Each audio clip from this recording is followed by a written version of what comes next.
Okay, today we're going to talk about composites in the Boeing 787 Dreamliner and how composites are changing the aerospace industry by Taylor Grimes and Harrison Morris. So first, we're going to talk about composites in the aerospace industry as a whole. So it's a large industry in composites because of the need for high performance composites to manufacture most aircrafts. You think about how much an aircraft is used and all the requirements of that makes up a good aircraft. High performance composites just makes sense. When we look at the aircraft composite content over time, based on the graph, we can see that it's been a sharp increase from the 1980s to the 2010s on to today. We can see the increase in composite by weight content for these aircraft starting from about 5 to 6% today now to well over 50%. The requirements for a plane, we need lighter weight, greater stiffness, higher reliability, and lower costs to be able to manufacture a lot of planes, and composites are able to deliver those.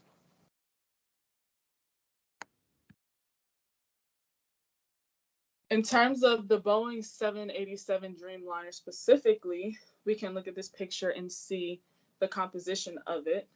We see about 50 to 60% composite, 5% other, 10% steel, about 15% titanium, and 20% aluminum.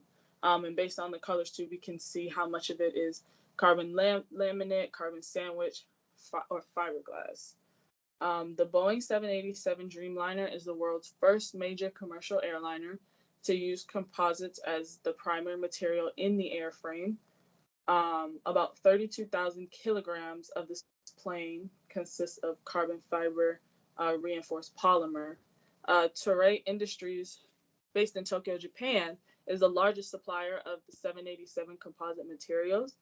They supply the 3900 series highly toughened carbon fiber reinforced epoxy prepeg for the 787's primary structure in either unidirectional tape, narrow slit tape, and or woven fabric forms, which is all dependent on the needs of the aircraft specifically.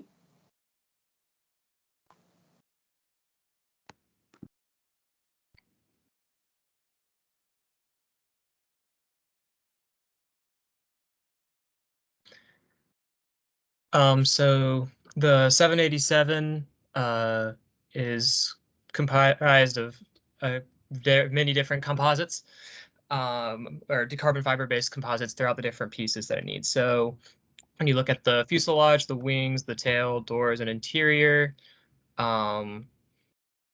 those are just a lot of circular tube-based structures that need composites, as well as wings, which have, are very rounded off. The window frames have seen composite introduction to their structures, which has allowed for better strength and lighter weight. What we see a lot now is trailing edge materials being on the wing, which is where the airflow is leaving the back end of the wing. We're seeing composites applied there, which allows for a more controlled separation of airflow from the wing, and improves the aerodynamic state and allows for more control over those surfaces on the trailing edge of the wing, which are movable flaps, which allow for control over speed and direction for the aircraft. The leading edge of a wing, it needs to be strong to taking on a lot of the drag force. So you see carbon and glass supported carbon fibers there with different epoxy prepeg that are different carbon fiber prepegs with epoxy resins. So the 787 has very specific needs, just like any aircraft does. It has a job to do, and it's a job to be optimized to the best of its ability. Like any aircraft, you want it to be as light as possible. It needs to be strong enough to handle pressure and aerodynamic forces. Commercial craft don't experience the same sort of pressure that a fighter jet would. They're not making high impact maneuvers of any kind, but they're still traveling very fast at high altitudes and undergo a lot of forces on takeoff and landing as well. These materials that aircrafts are made out of, they need to be smooth and quality controlled. Um, Aerodynamics is very, very picky about what materials you use. You want as smooth as possible of material. That's why aluminum has been so popular for so long. It can be sanded down and smoothed really easily. So quality control is important here to reduce drag and wind shear forces along the wings and the body of the aircraft. And obviously, because it's a giant, no longer metal, but tube in the sky, um, you need it to be reliable and long lasting, because if it stops working, people's lives are on the line. So these materials need to be reliable. They need to know how long they're going to last, when they need to be replaced, all of that. Unique to the 787, though, are its new design for the wings, which are almost entirely made up of composites. This allows them to take on a um, long flexible design that at rest looks like it's just drooping downwards. It almost looks a little sad. Um, but when it catches the air, the aerodynamic forces of the lift on the wings actually forces them upwards to create almost a parabolic bow shape, and that shape helps provide the aircraft with not only lift forces but also stabilizing forces from the lift forces going inwards towards that parabolic bow shape. So what we can see here is a stress test of the wings of the Boeing 787. This is a pretty famous picture. Um, any aerospace familiar people have likely seen this. Um, these wings were tested at 150% of the load that the aircraft would be expected to see whenever it was in use, like the maximum load that would ever see. Um, Most engineered structures, especially in the likes of structural engineering, usually have a factor of safety closer to 1,000%. But with aerospace structures, where the margins are so thin on what you need for to optimize in terms of weight and everything like that, you usually see more of that 1.5 factor of safety, which as previously mentioned, what they achieved here with these wings, that they were able to flex them to 150% of the load without failure. And as you can see, those wings are bowed up very, very high. And they don't, obviously they would not go that high during flight, but it's amazing that these materials are flexible and resilient enough to actually achieve that. So when you get into the manufacturing process of the 787, because the fuselage and the main body is largely made up of composites, these are very large, very specific shapes and parts. So that fuselage and these wings, they're mostly used with a manual wet layup to get the shapes needed in these very, very large machineries. But then as you get these different pieces that get put together, like we mentioned before, the window frames and different individual flaps and wings and doors and everything that go on the aircraft, all of those can be made separately and added on. And each of those are usually made at different facilities with specialized equipment.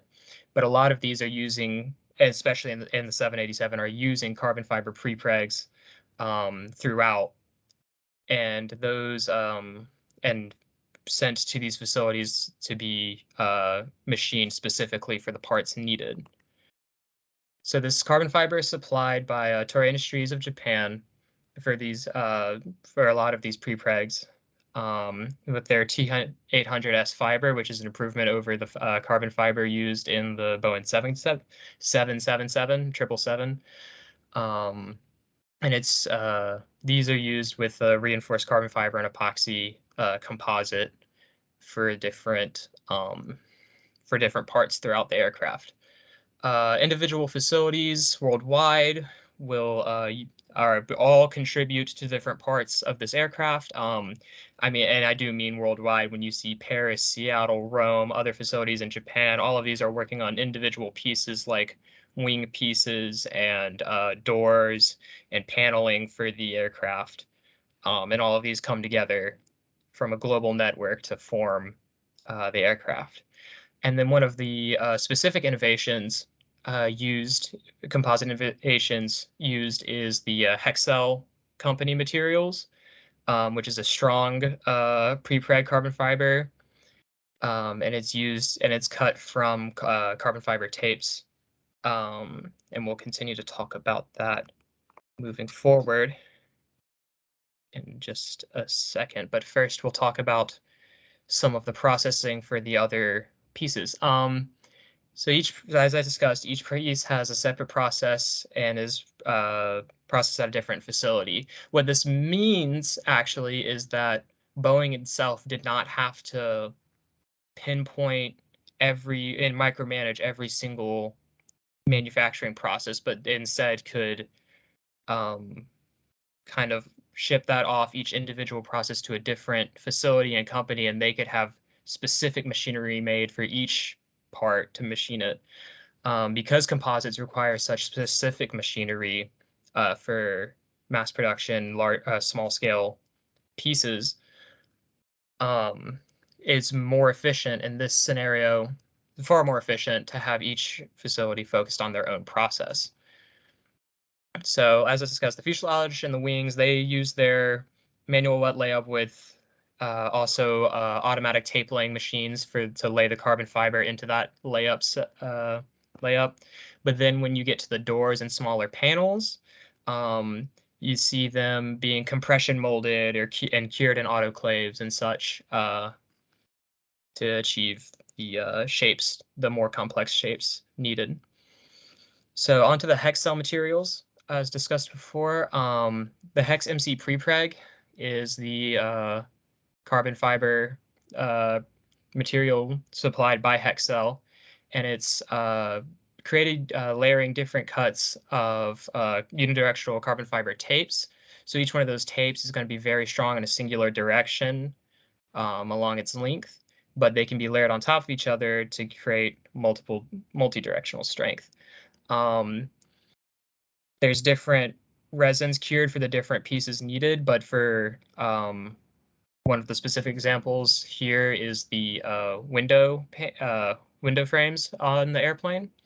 They cure in a 300 degrees Fahrenheit epoxy resin cure and are compression molded for the net shape that is needed.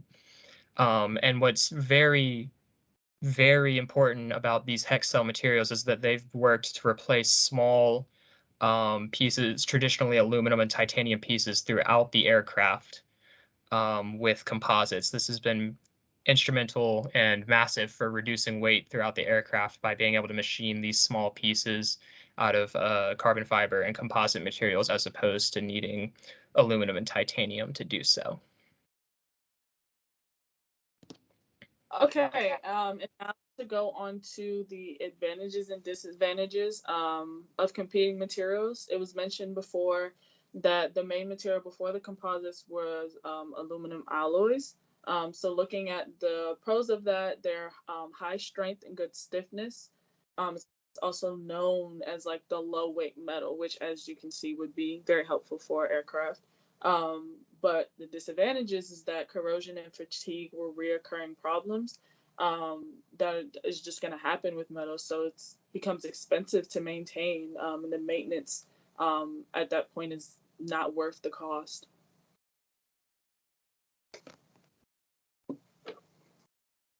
In terms of the composites now, we can see a different set of pros and cons where they also offer high strength and good stiffness and high performance, but there's an increased weight reduction. So although we knew aluminum was a lighter metal, we can see composites increase the weight reduction by 20 to 50%, depending on the part of the plane and the other factors involved. It also calls for assembly simplification. It's easier to assemble the complex parts into composite parts And for disadvantages, we can see that the damage doesn't appear the same. So the damage that it can undergo can be internal, which can affect the overall safety of the plane because it's not as easy to spot as propagation or the way that metal will fail. So is a lot more time and attention that has to go into making sure that the composite is still safe. Moisture also can accumulate and affect the properties of the composite. Moisture can get in some very unfortunate places and expand in lower temperatures, and because of that, cause cracks in the body of the aircraft. Lastly, fatigue is complicated and not fully understood in composites. It's not as well studied as fatigue in metals. There's not as much data on it. So as they're continuing to try to figure out what fatigue life looks like for composites, down the line, that could cause some issues in terms of safety of the planes.